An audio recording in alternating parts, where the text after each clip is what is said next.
ॐ अखण्डानन्दसम्बोधो वन्दनाद्यस्य जायते गोविन्दं तमहं वन्दे चिदानन्दतनुं गुरुं शङ्करं शङ्कराचार्यं केशवं बादरायणं सूत्रभाष्यकृतौ वन्दे भगवन्तौ पुनः पुनः ईश्वरो गुरुरात्मेति मूर्तिभेदविभागिने व्योमवद्व्याप्तदेहाय दक्षिणामूर्तये नमः।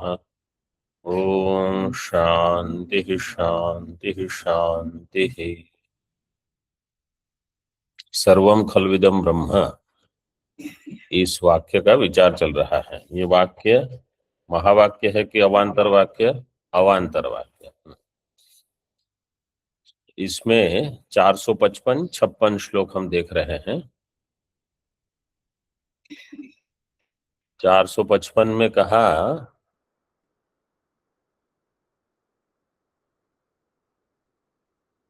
प्रपंच से अविविक्त चैतन्य। विविक्त का अर्थ क्या है? पृथक किया हुआ, विवेक किया हुआ। अविविक्त का अर्थ है जहां विवेक नहीं किया है, पृथक नहीं किया है। तो प्रपंच से अविविक्त जब चैतन्य बुद्धि में प्रकट होता है, वो होता है वाच्यार्थ। और प्रपंच से विविक्त भिन्न करके जब चैतन्य बुद्धि में उपस्थित होता है, यह है लक्ष्यार्थ। तो यहाँ सर्वम खल्विदम ब्रह्म, इस वाक्य को लेकर वाच्यार्थ और लक्ष्यार्थ दोनों को बता रहे हैं। टीका में देखिए, यदनाद्यंतम। अब अनाद्यंतम कहा, अनादि अनंतम कहते तो सरल था। न विद्यते आदिर यस्य तत् अनादि, न विद्यते अंतो यस्य तदनंत, वो तो सरल हो जाता। लेकिन यहाँ कैसे किया है? अनाद्यंतम, तो पहले आदि अंत, ये दो को लेकर समास करेंगे, फिर नए करके बनाएंगे। देखिए टीका में, आदिश्च अंतश्च आद्यंतौ, पहले आद्यंतौ बनाए, फिर तौ न विद्येते यस्य तद अनाद्यंतम, तौ न विद्येते यस्य, ये दोनों जिसके नहीं है वो हो जाएगा अनाद्यंतम। उत्पत्ति विनाश रहितम, उत्पत्ति विनाश से जो रहित है। अजम कार्य कारण विलक्षणम, जो अज है कार्य कारण से विलक्षण है। जन्मादि षड विकार रहितम, अजम शब्द दिया है श्लोक में। जन्मादि षड विकार, अजम का अर्थ वास्तव में है अजन्मा, लेकिन अजन्मा से क्या समझ में आएगा? सारे विकार रहित, क्योंकि एक विकार नहीं है तो सभी विकारों का निषेध करना। षड विकार रहितम च अव्यक्तम अक्षरम, ये श्लोक में दिए हैं दोनों। अविनाशी, अक्षर का अर्थ है अविनाशी।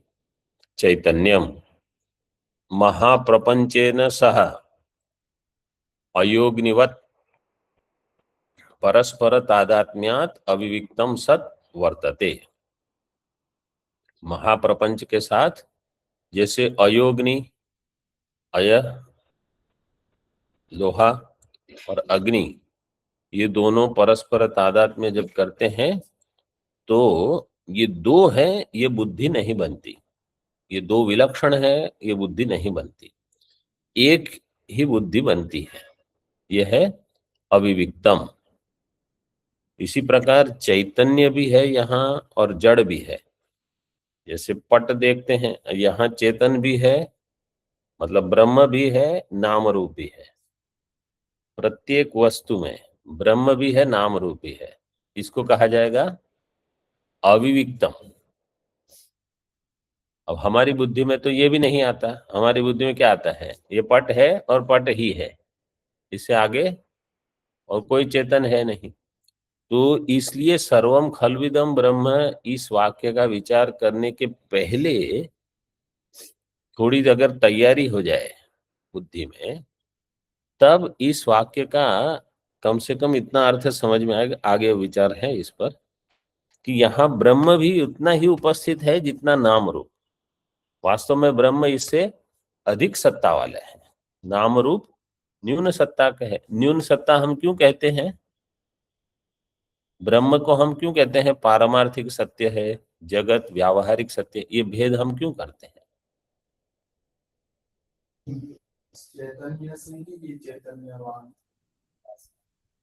चैतन्य से ये चैतन्यवान होते हैं, सत्ता स्फुरन चैतन्य का। आप कुछ पता है? नाम रूप का नाश होने पर भी चैतन्य का नाश नहीं होता, वो तो इन्होंने बता दिया। हाँ, और कोई हेतु? वो जो नाम रूप जो अध्यस्त है, वो पूरे ब्रह्म में नहीं दिखाया गया अध्यस्त। वो एक ही अंश में उसका भान होता है। लेकिन वो अध्यस्त है, वो कैसे सिद्ध करोगे? वो भी मतलब अविद्या से। हाँ, श्रुति से। हाँ, वो भी अविद्या से ही संसर्ग अध्यास होता है उसका भी। प्रश्न क्या है?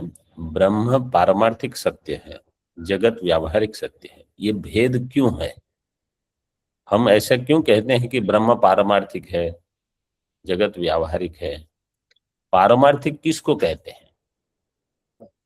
जो उसकी स्वतंत्रता है, जो क्या? अ, हमेशा प्राप्त नहीं है, हमें नहीं दिखता हाँ। एवरीडे लाइफ में। जो त्रिकाल अबाध्य है, त्रिकालाबाध्यत्वम सत्यत्वम, वो पारमार्थिक है। और व्यावहारिक है जो ब्रह्म ज्ञान से बाध हो जाता है। तो जिसका बाध होगा वो पारमार्थिक नहीं है, जिसका बाध नहीं हो तीनों काल में वो पारमार्थिक है। इसलिए हम कहते हैं ब्रह्म पारमार्थिक है। महाप्रपंचेन सह अयोग्निवत परस्पर तादात्म्याद अविविक्तम सत् वर्तते, अनाद्यनंतम महतः परम ध्रुवम। अब जो जो शब्द दिए हैं उनके लिए कुछ श्रुति स्मृति उद्धृत कर रहे हैं। अनाद्यंतम कहा तो इसलिए अनादि अनंतम, ब्रह्म कैसा है? आदि अंत रहित है। महतः परम ध्रुवम। अजम कहा, न जायते म्रियते वा विपश्चिन आयं कुतश्चिन न बभूव कश्चित, तो षड विकार रहित है ब्रह्म। और अव्यक्त कहा, अव्यक्तोक्षर इत्युक्तस् तमाहु परमाम गतिम। आगे क्या है श्लोक इसमें? यम प्राप्य न निवर्तन्ते तद्धाम परमम मम। जो अव्यक्त है, अक्षर है, वो परगति है, पराम गतिम इत्यादि श्रुति स्मृतिभ्यः। तत्सर्वं खल्विदं ब्रह्म पंडितैः खलु सर्वम इदम अनात्म प्रपंचो ब्रह्म इत्यस्य वाक्यस्य वाच्यार्थ इति निर्णीतम्।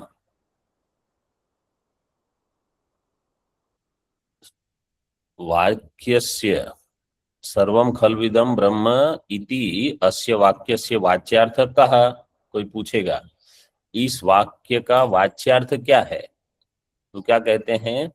सर्वम इदम अनात्म प्रपंचः ब्रह्म, ये उसका वाच्यार्थ है। ये सारा जो अनात्म प्रपंच है वो क्या है? ब्रह्म है। अब कैसे वो ब्रह्म है? बाध सामान अधिकरण्य से, क्योंकि सर्व अनेक है, ब्रह्म एक है, ये विकारी हैं सर्व प्रपंच, ब्रह्म अविकारी है। तो इसलिए ब्रह्म का परिणाम ये सब, और ब्रह्म अपरिणामी है, तो ब्रह्म का परिणाम सर्वम है, ये तो होगा नहीं। तो सर्वम खलविदम ब्रह्म कैसे हम समझेंगे? कौन सा सामानाधिकरण्य? बाध सामानाधिकरण्य से समझेंगे। इस प्रकार से सब कुछ ब्रह्म है ये समझना है। इति निर्णीतम्। कैसे? यथा प्रतप्तायोऽग्न्योः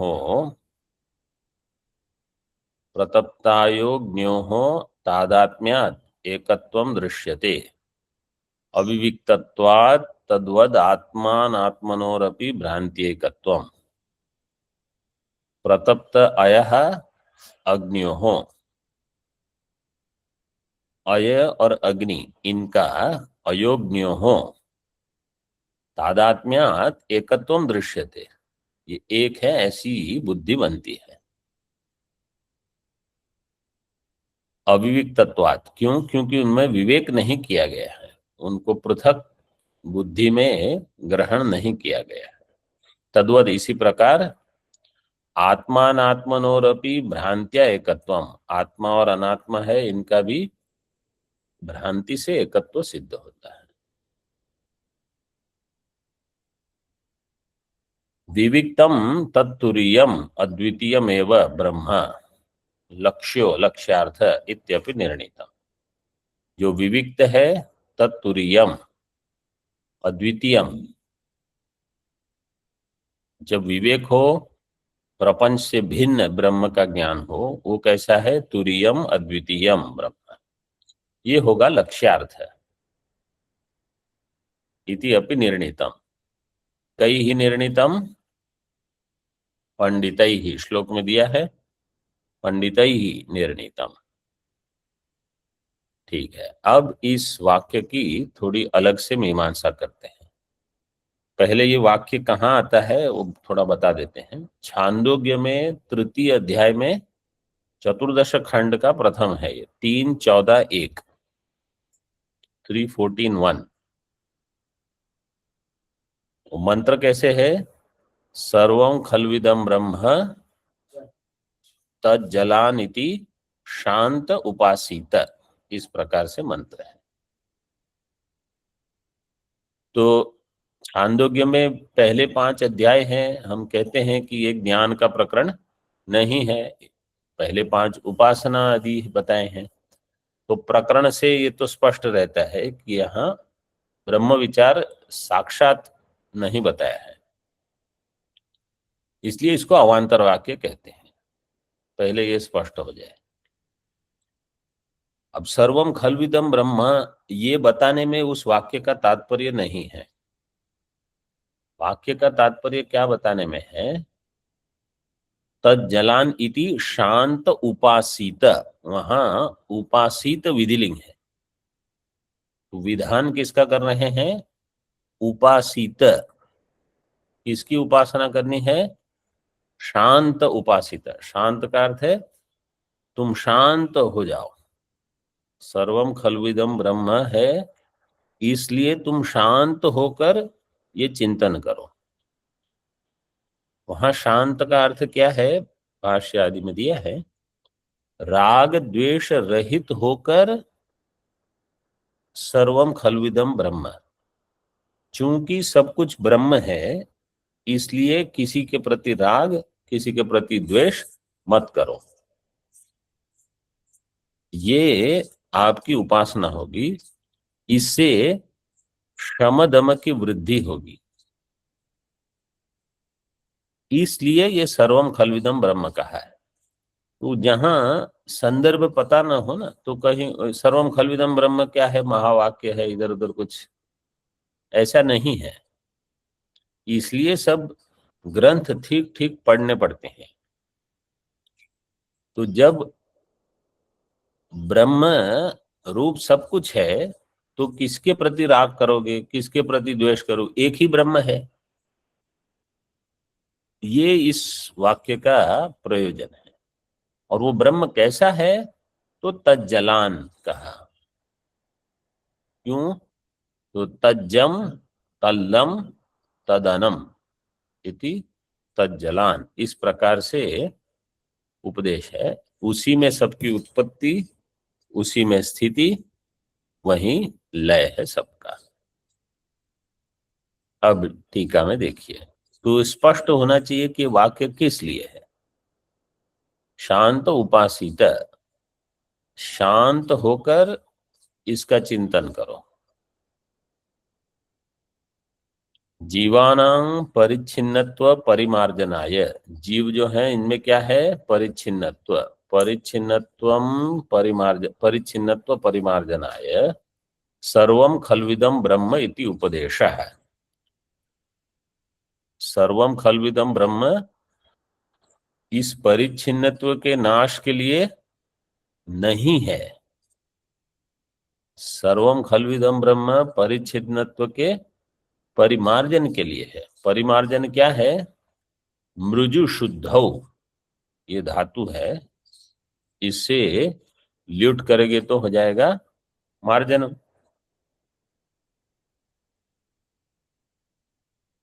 परिच्छिन्नत्व में पहले शुद्धिकरण चाहिए, शुद्धि जब होगी फिर ज्ञान का उपदेश दिया जाएगा।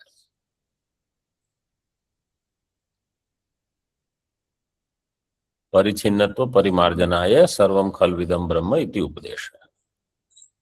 परमार्थ दृष्टया निष्प्रपंचम एकमेवाद्वितीयम ब्रह्म कार्य कारण विलक्षणम।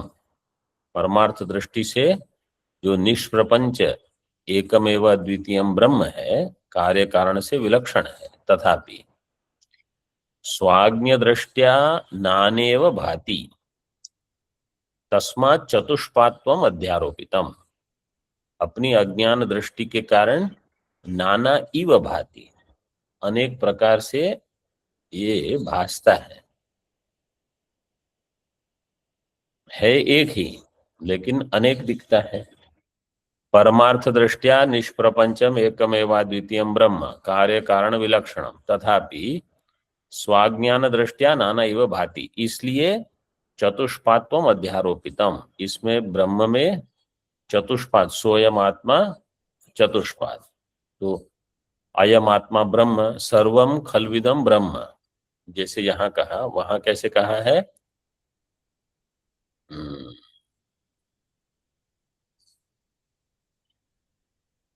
सर्वम ही एतद ब्रह्म अयम आत्मा ब्रह्म सोयम आत्मा चतुष्पाद, मांडुक्य में ऐसे बताया। ये सब कुछ ब्रह्म है, ये ब्रह्म आत्मा है, उसके चार पात हैं। आगे तन्नाम रूपादि विकृतिम विकृतिमत, तन्नाम रूपादि विकृतिमत इदम सर्वम अविद्या जातम विवेकादि साधन संपन्नानां श्रुत वेदांतानां दीर्घ काल नैरंतर्येण ध्यानरतानां दृष्ट्या ब्रह्म वृद्धतमत्वात् अद्वितीयत्वाच्च।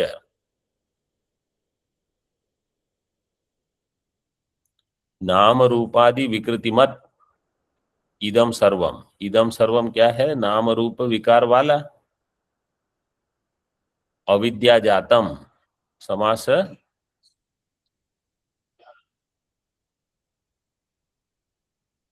अविद्यायाः जातम्। अविद्यायाः जातम क्यों, अविद्यया जातम, तृतीया अविद्या से उत्पन्न होता है। अविद्यायाः जातम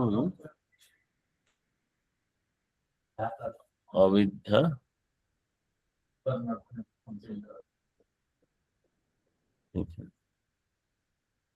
अविद्या जगत जातम, इस प्रकार से श्लोक है। तृतीया वहां प्रयोग कर, पंचमी कर सकते हो। योग वाशिष्ठ का श्लोक ऐसा है, अविद्यया जगत जातम नास्ति सत्यम इहाण्वपि,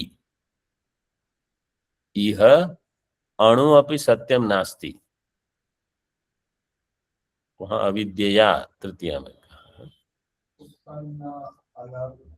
तृतीया पंचमी दोनों हेतु तक ले सकते हो, लेकिन प्रयोग जहां उपलब्ध है उसी को लेकर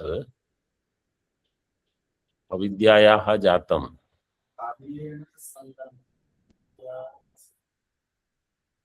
कार्येण संलग्न तृतीया, हाँ,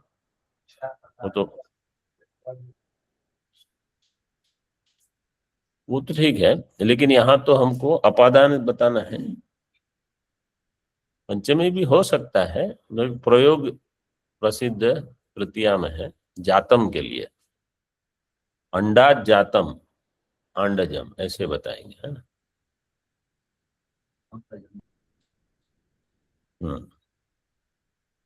पंकज जातम। विवेकादि साधन संपन्नानाम, अब किसको ये बुद्धि में बैठेगा कि ये सब जगत अविद्या से उत्पन्न हुआ है। जो विवेकादि साधन संपन्न है, श्रुत वेदांत, जिन्होंने वेदांत का श्रवण नहीं किया है उनको तो बुद्धि में कभी नहीं आएगा कि ये ब्रह्म से उत्पन्न हुआ है सब। और एक दो बार सुनने से बुद्धि में नहीं आता, कुछ दीर्घ काल तक इसका चिंतन करो तो दीर्घ काल नैरंतर्येण ध्यान रतानाम दृष्टया ब्रह्म इदम सर्वम ब्रह्म, ये वाक्य ऐसे हो जाएगा। वृद्धतमत्वात्, ब्रह्म कैसा है, वृद्धतम है, इसलिए ब्रह्म। बृहत्वात्, बृहत्वात्, बृहत्तमत्वात्, ये सारे प्रयोग होते हैं।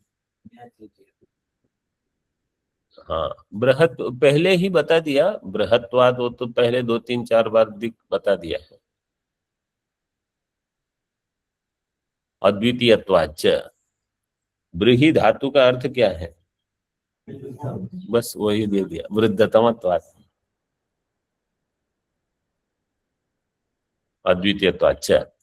यथा मृद व्यतिरेकेण न ही घटादिस तथा ब्रह्म व्यतिरेकेण किंचिदपि नास्ति इत्यर्थः। तो जैसे मिट्टी के बिना घटादि नहीं है, ऐसे ब्रह्म के बिना जगत नहीं है। तो जब ये साधन बहुत समय तक होता है कि ब्रह्म के बिना जगत नहीं है, ब्रह्म के बिना जगत नहीं, फिर जब उपदेश प्राप्त हो कि वो ब्रह्म तुम हो, तब समझ में आ जाएगा कि पूरा जगत मदरूप है।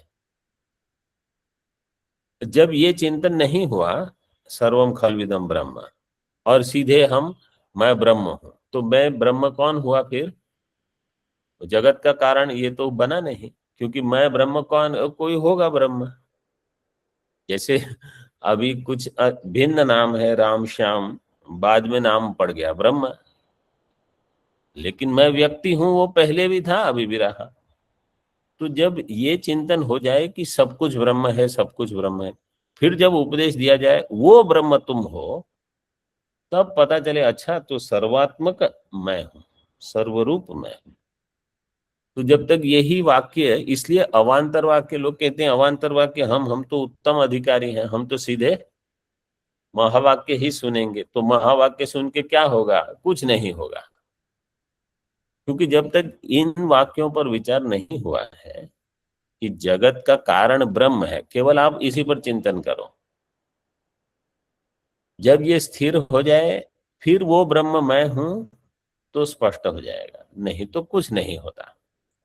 तो चाहे आप उपनिषद की भाषा में कहो जगत का कारण ब्रह्म है, अथवा गीता की भाषा में जैसे भगवान ने कहा ये सब मेरी विभूति है, विश्वरूप दर्शन आप करते रहो, मैं ही सब रूप हूँ, सर्वरूप हूँ। ये जब बुद्धि में 10वां 11वां अध्याय बहुत अध्ययन करके बैठ गया, फिर जब कहेंगे क्षेत्रज्ञ चापि माम विद्धि सर्व क्षेत्रेषु भारत, मैं ही क्षेत्रज्ञ हूँ, तब समझ में आए कि अच्छा तो मतलब ये सब मैं हूं, क्योंकि क्षेत्रज्ञ तो मेरी संज्ञा है, तो विश्वरूप मेरा है, विभूतियां मेरी है। नहीं तो वो उपदेश का कोई अर्थ नहीं होता। महावाक्य तब तक अर्थवत नहीं होगा, फलवत नहीं होगा, जब तक ये पूर्व की साधना दृढ़ रूप से नहीं है। तो कहीं ना कहीं हम इस पर इतना महत्व नहीं देते और सीधे सोचते हैं कि महावाक्य सुनने से हो जाएगा। आप 9 बार नहीं, 900 बार सुन लो, कुछ नहीं होगा। क्यों? क्योंकि ये सब आवश्यक है।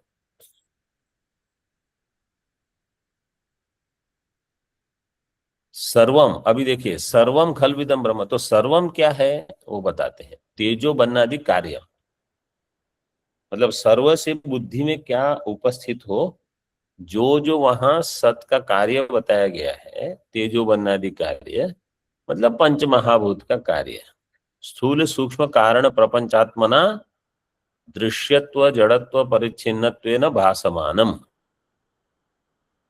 प्रपंच के रूप में दृश्यत्व जड़त्व परिच्छिन्नत्व जहां जहां ये है वो सब ब्रह्म है, ब्रह्म का विवर्त है, ऐसी बुद्धि बना, क्योंकि ये सब इदम है। जो दृश्य होगा वो इदम होगा, वो जो जड़ होगा वो इदम होगा, जो परिच्छिन्न है वो इदम होगा। तो इदम में ये सारे जितने निमित्त बताए हैं अथवा हेतु हैं वो सब इदम के ही हैं। तद्रूपेण जो भासता है, भासमानम तस्मात् ब्रह्मणः सर्वम जातम अतस्तज्जम, इसलिए तज्जम, ब्रह्मणः सर्वम जातम अतस्तज्जम तस्मिन् लीयते अतस्तल्लम, ब्रह्म में ही जिसका लय होता है इसलिए वो कैसा है, तल्लम। तल्लम किसकी संज्ञा होगी,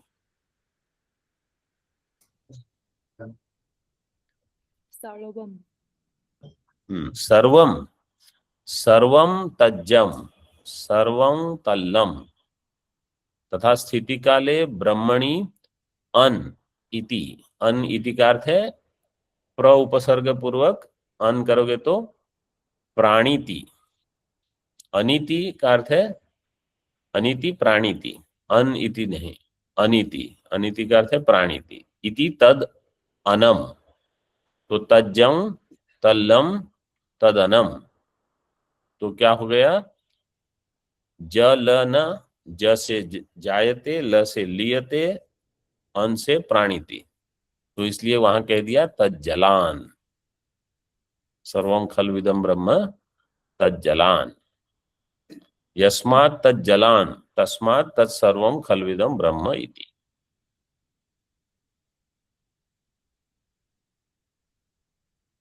यस्मात् तज्जलान, क्योंकि ये कैसा है, जगत ब्रह्म से ही उत्पन्न, ब्रह्म में स्थित, ब्रह्म में लीन होता है, इसलिए ये सब क्या है, ब्रह्म ही है। सर्वम खलविदम ब्रह्म तज्जलान है ऐसे इति। तो इस वाक्य का अर्थ और प्रयोजन मुख्य क्या है, तज्जलान इति शांत उपासित, राग द्वेष की निवृत्ति के लिए ये वाक्य है। इसका चिंतन करने से किसी में राग द्वेष नहीं होगा। क्यों? क्योंकि आप ब्रह्म बुद्धि जब समझ में आ रहा है कि ये भी ब्रह्म है वो भी ब्रह्म है, तो ब्रह्म बुद्धि को दृढ़ करना और नाम रूप को वहां अदृढ़ करना, शिथिल कर देना, नाम रूप में कहाँ महत्व देते रहेंगे।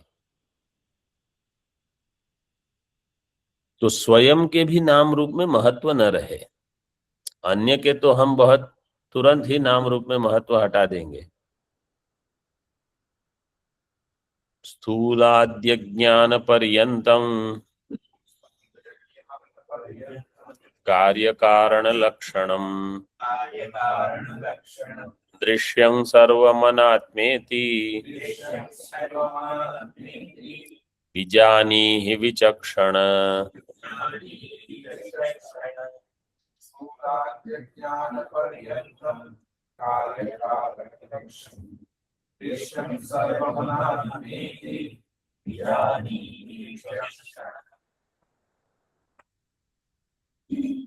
हे विचक्षण, स्थूलादि अज्ञान पर्यंतम कार्य कारण लक्षणम दृश्यम सर्वम अनात्मा इति विजानीहि। इतना जान लीजिए। क्या? विचक्षण, विचक्षण इसमें युज प्रत्यय है, कर्तरी युज। विशेषण वी तो इसके लिए है, और चक्षण जो है चष्टे, चक्षिण, हाँ वक्तायाम वाच्य है।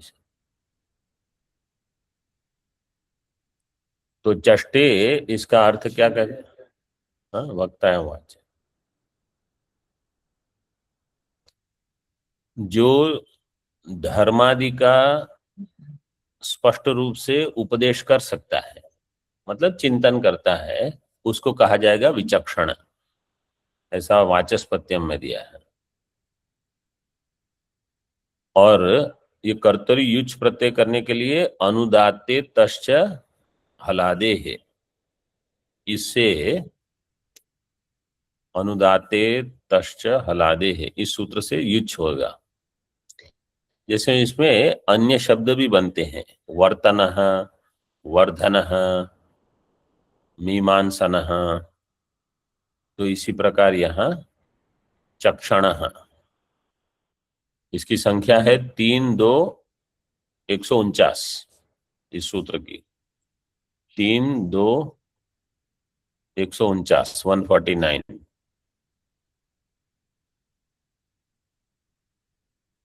हे विचक्षण, टीका में जो जो स्थूलादि से, स्थूल से लेकर अज्ञान पर्यंत है, कार्य कारण लक्षणम, ये सब दृश्य प्रपंच है।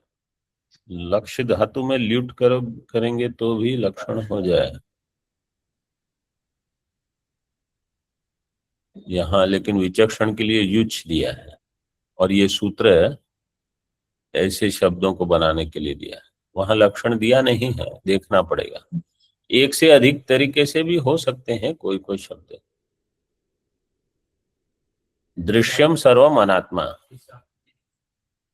किस अर्थ में, कौन सा लक्षण? अनुदाते तद यो धातुर हलादीर अकर्मकः ततश्च युच प्रत्ययो भवति, वर्तनः, वर्धनः, मीमांसनः, ये सब अर्थ में।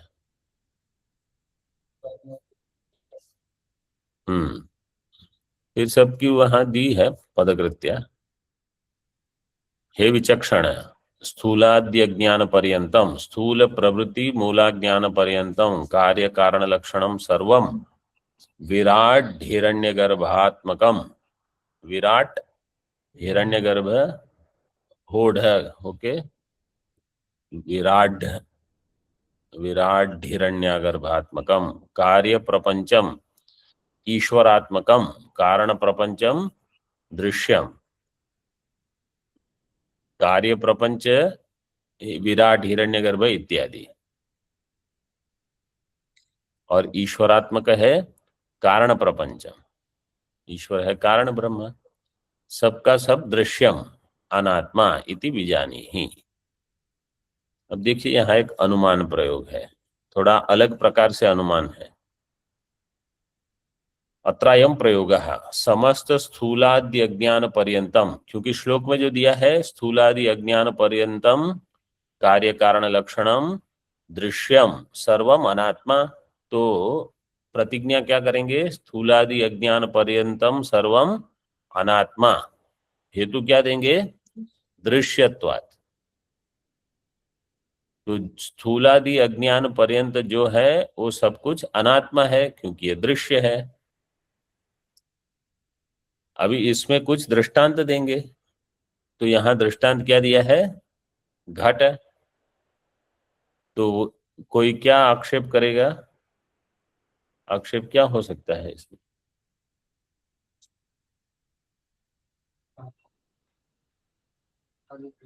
अरे घट भी प्रपंच का है। हाँ, जो दृष्टांत दे रहे हो वो पक्ष है।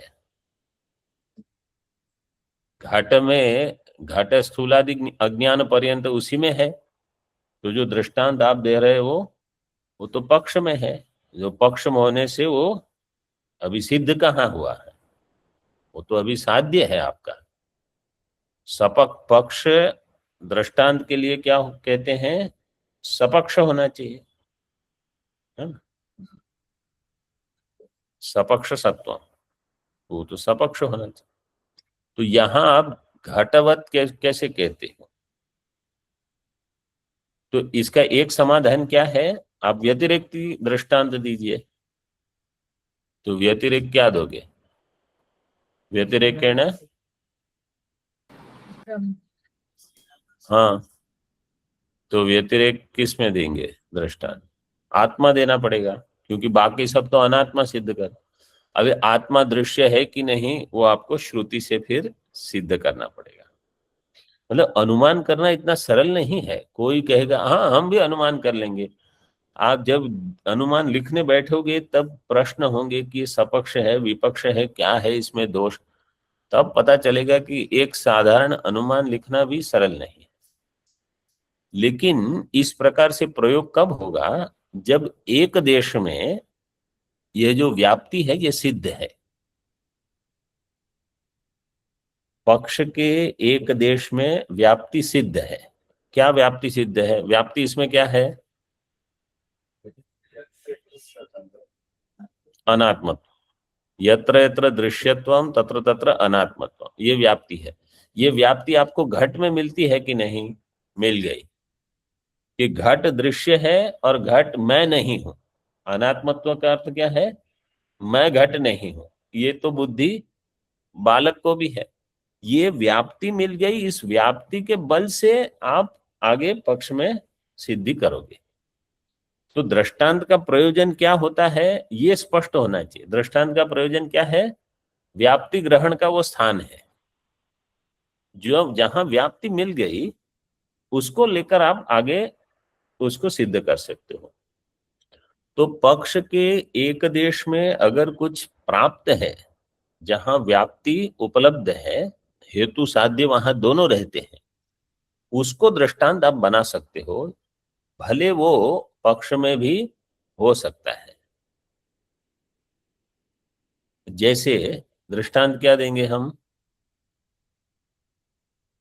क्षित्यंकुरादिकम कर्तृजन्यम कार्यत्वात् घटवत्। और तो वहां घट क्या है? जब क्षित्यंकुरादि आप कहते हो तो घट क्षित्यंकुरादि में आ जाएगा। फिर भी वहां व्याप्ति आपको उपलब्ध है कि वो कर्तृजन्य है, वो कार्य है। तो उतनी व्याप्ति अगर प्राप्त हो गई तो आप आगे अनुमान कर सकते हो। क्योंकि वहां केवल दो ही चीज नहीं लेनी है पक्ष में कि क्षिति और अंकुर, वो तो सभी को लेना है। क्योंकि वो भी मानते हैं कि नैयायिक मानते हैं कि जो जो जगत है वो ईश्वरकृत है, तो जगत में सबको लेना है। लेकिन दृष्टांत वहां किसको दिया है? घट को ही दृष्टांत दिया है। तो ये यहाँ ध्यान रखिए। तो कोई आपत्ति अगर उठाता है तो आपके पास समाधान है, स्पष्टता है।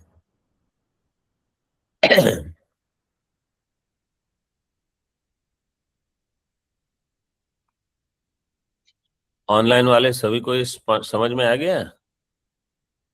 जी स्वामी। तथा च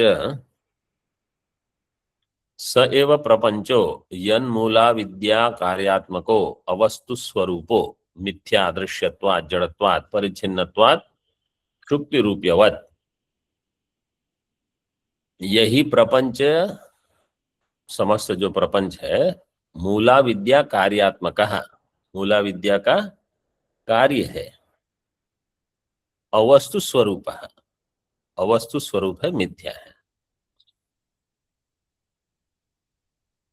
अब वास्तव में यहाँ मिथ्या इतना अनुमान करने की आवश्यकता नहीं है, केवल अनात्मा इतने से ही काम चल जाएगा। क्योंकि इस श्लोक में तो केवल उसको अनात्मा बताना है, वो अनात्मा मिथ्या है कि नहीं वो अगला दूसरा अनुमान कर दिया। देखिए, अवस्तु स्वरूपो मिथ्या दृश्यत्वात् जड़त्वात् परिच्छिन्नत्वात् शुक्ति रूप्यवत्, ये और एक आगे है फिर। तो जो मिथ्या है अब उसको यहां कहते हैं तदेव। मिथ्या का लक्षण इसको कंठस्थ कर सकते हो। प्रतिपन्नोपाधौ त्रैकालिक निषेध प्रतियोगित्वम। मिथ्या का लक्षण क्या है? प्रतिपन्नोपाधौ त्रैकालिक निषेध प्रतियोगित्वम। यहां प्रतिपन्न का अर्थ है ज्ञात, इसको लिखना है तो लिख लीजिए वहां थोड़ा। प्रतिपन्न का अर्थ है ज्ञात, और उपाधि का अर्थ है अधिकरण। उपाधि का अर्थ है अधिकरण। ये अनुमान है, इसका है ये अनुमान।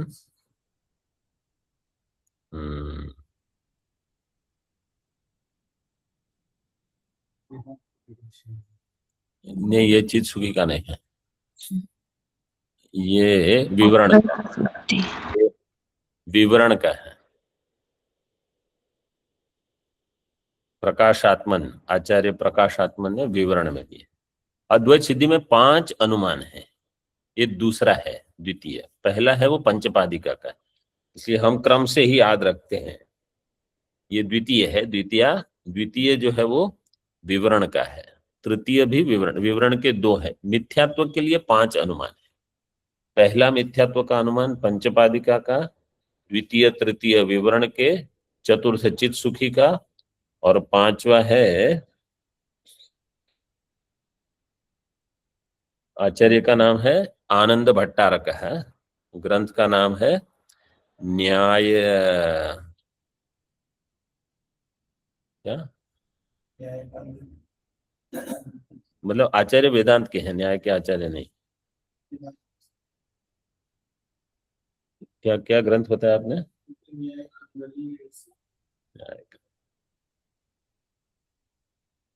न्याय ऐसा शब्द है, वो आनंद भट्टारक का है, आनंद बोध भट्टारक ऐसा कुछ नाम है उनका। तो ये 5 अनुमान मधुसूदन सरस्वती जी ने अद्वैत सिद्धि में दिए हैं, और फिर सबसे विस्तृत व्याख्या इस अनुमान की है। ये जो लक्षण है प्रतिपन्नोपाधौ त्रैका, क्योंकि एक लक्षण विस्तार से बता दिया, फिर बाकी सब इधर उधर लगा देंगे। तो ज्ञात अधिकरण में, सप्तमी है उपाधौ, ज्ञात अधिकरण में जिसका त्रैकालिक निषेध हो उसका प्रतियोगी हो जाएगा जगत। त्रैकालिक निषेध किसका होगा? जगत का। तीनों काल में जो नहीं है उसका प्रतियोगी है जगत। तो प्रतिपन्नोपाधौ त्रैकालिक निषेध प्रतियोगित्वम जगतः। अत्यंत अभाव, त्रैकालिक निषेध का अर्थ है तीनों काल में जिसकी सत्ता न हो। मतलब ऐसा नहीं है कि रज्जु में कुछ समय तक सर्प आ गया, कभी नहीं। ऐसे ब्रह्म में जगत कभी नहीं।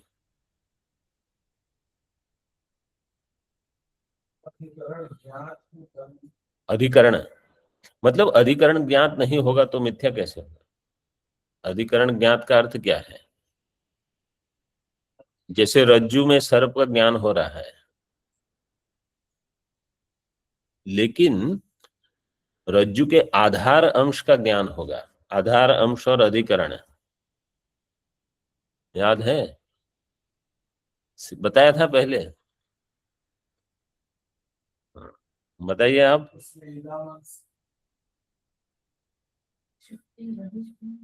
तो देख के बताना क्या, ऐसे ही बताओ। आधार अंश क्या है और अधिष्ठान अंश क्या है? हाँ, और रज्जु अंश होगा अधिष्ठान, इदम अंश होगा आधार। तो इदम अंश का ज्ञान कब होता है? अज्ञान काल में कि ज्ञान काल में? दोनों काल में। जब हम कहते हैं अयम सर्पः, तो इदम का ज्ञान हुआ कि नहीं हुआ? इयम रज्जु हो तो भी इदम का ज्ञान हुआ। तो इदम अंश का ज्ञान, ये ऑनलाइन वाले आप लोग कुछ सुन रहे हैं कि नहीं सुन रहे हैं? जी स्वामी जी। पहले ये बताया है कि नहीं, आधार अंश और अधिष्ठान अंश बताइए स्वामी जी। यस स्वामी। याद है कि नहीं? यस श्लोक 302 303 303 श्लोक में देखिए,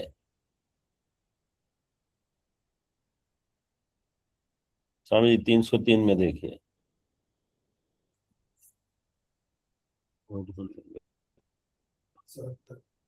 77। हाँ मतलब जो भी मिल जाएगा आपको, और कोष्ठ देख लीजिए, उसमें दिए हैं सब, मतलब उसमें है, लेकिन उसको बुद्धि में रखिए। तो प्रश्न हमारा क्या था, आपने प्रश्न क्या किया था, अधिकरण ज्ञात हो तब, तो अधिकरण ज्ञात कब नहीं होता, अधिकरण ज्ञात कब नहीं होता, उत्तर क्या है? हाँ आप बोलिए, अधिकरण ज्ञात कब नहीं होता? हमेशा ज्ञात होता है, क्या मैं बता रहा हूं। ऐसा कभी समय नहीं है कि, मतलब ऐसा कभी नहीं है कि ब्रह्म का ज्ञान हमको नहीं हो रहा है, लेकिन हम ब्रह्मत्वेन नहीं जानते, हम घटत्वेन पटत्वेन ही उसको जानते हैं। ये हमारी समस्या है। देखो भगवान ने बहुत कुछ दे के रखा है, केवल थोड़ा ही अंश छिपा दिया, उसी में इतनी समस्या है। तो प्रतिपन्न उपाधौ लक्षण स्पष्ट है, मतलब ऐसा नहीं है कि आचार्य ने लक्षण में कुछ गलती कर दी हो, ठीक है ना। ज्ञात है अधिकरण, अधिकरण ज्ञात होगा तभी भ्रांति होगी, नहीं तो भ्रांति ही नहीं होगी। अब देखिए ये एक लक्षण बिल्कुल छोटा लगता है, इस पर तो कितनी बड़ी चर्चा होती है, और जो विवरण में लिखा है उस पर तो इतने आचार्यों ने इतने प्रश्न भी उठाए होंगे और समाधान भी सबका हुआ होगा। त्रैकालिक निषेध का प्रतियोगी, ये भाषा भी स्पष्ट रखिए। त्रैकालिक निषेध का प्रतियोगी, इसका अर्थ क्या है कि जिसका त्रैकालिक निषेध है वैसा, त्रैकालिक निषेध वाला, ऐसे समझ लो, त्रैकालिक निषेध का प्रतियोगी, ऐसा है जगत। यहां ये सर्वम खलविदम ब्रह्म, उसकी व्याख्या समाप्त कर दी और वाच्यार्थ का प्रकरण पूरा कर दिया। अब आगे जो आत्मनिरूपण है ये वास्तव में लक्ष्यार्थ को बता रहा है, ठीक है। अब थोड़ा पढ़ लेते हैं। साधन चतुष्टय संपन्नस्य गुरुपसत्ति द्वारा गुरुकुल वासो ब्रह्मचर्यम तपः शुश्रूषा इत्यादि प्रदर्शितम।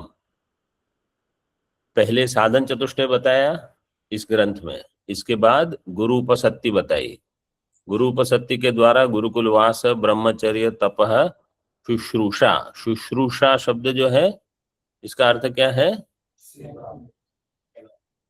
श्रवण सेवा दोनों। मुख्य इसकी व्युत्पत्ति धातु क्या है इसमें? श्रु श्रवण। श्रु श्रवण में क्या प्रत्यय लगेगा? सन प्रत्यय लगेगा। जैसे मुमुक्षा, ऐसे यहां भी शुश्रूषा, तो श्रवण की इच्छा ये मुख्य है। और इसमें जहां जहां ऐसे शब्द बने हैं शुश्रूषा मुमुक्षा इत्यादि, इसमें अप्रत्ययात ये सूत्र लगेगा। तो जब सन प्रत्यय लगाओगे श्रु सन, तो श्रु शु श ऐसा होगा। फिर शकार में आकार जुट के शुश्रूष पूरा बनेगा। फिर टाप प्रत्यय करोगे तो शुश्रूषा बनेगा, ऐसे। तो वहां वास्तव में अर्थ क्या है? शुश्रूषा का अर्थ है श्रवण की इच्छा, ठीक है। लेकिन श्रवण की इच्छा कब है? मतलब आप गुरु के आसपास रहो तब श्रवण करते रहोगे। तो इसलिए वहां सेवा उसका उपलक्षण अर्थ है। मतलब मुख्य अर्थ तो शुश्रूषा की व्युत्पत्ति देखोगे तो यही निकलेगा, श्रवण। तो आप उनके आसपास रहोगे तब श्रवण करोगे, क्योंकि पहले कैसा था, ऐसा नहीं है कि पाठ में ही श्रवण हो, वास्तव में तो अब गुरु के साथ आप जा रहे हैं, गुरु कुछ देख रहे हैं, गुरु ने बता दिया देखो यहाँ ब्रह्म का चिंतन करना है। नहीं तो गुरु पूछेंगे तुमको क्या समझ में आ रहा है, वो बोलेंगे मुझे तो पेड़ दिख रहा है, फल दिख रहे हैं, खाऊं कि नहीं। तो बोले बस जीवन भर यही भोक्ता बनोगे। वो दो पक्षी देंगे, बोले ये जो है पक्षी वो तुम हो, वो दूसरा है वो मैं हूं। तो ऐसे जब विहार करते समय, गंगा में स्नान, कहीं भी गुरु उपदेश दे देते हैं। अब आज का क्या है, अभी जब पाठ है तो उपदेश है, नहीं तो सब सर्वतंत्र स्वतंत्र। तो फिर अभी हमारी बुद्धि में वो शुश्रूषा के साथ श्रवण बैठता नहीं है। लेकिन पहले ऐसा ही था कि कोई भी कार्य चल रहा है वहां उपदेश उपलब्ध है।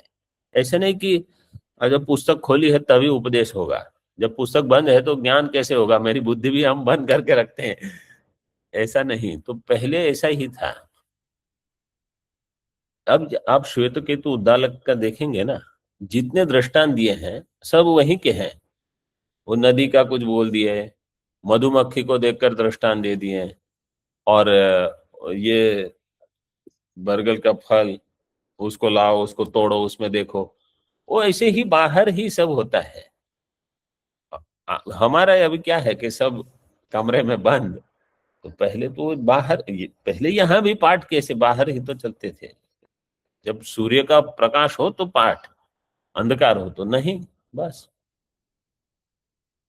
तो शुश्रूषा शब्द वास्तव में इस प्रकार से सेवा के लिए, मतलब आप उनके आसपास हो, उनकी चीजों का ध्यान रखो। चलिए यहाँ तक रखते हैं। ओम पूर्णमदः पूर्णमिदं पूर्णात् पूर्णमुदच्यते पूर्णस्य पूर्णमादाय पूर्णमेवावशिष्यते। ओम शांति शांति शांति। शंकरं शंकराचार्यं केशवं बादरायणं सूत्रभाष्यकृतौ वन्दे भगवन्तौ पुनः पुनः। ईश्वरो गुरुरात्मेति मूर्तिभेदविभागिने व्योमवद्व्याप्तदेहाय दक्षिणामूर्तये नमः। ओम शांति शांति शांति।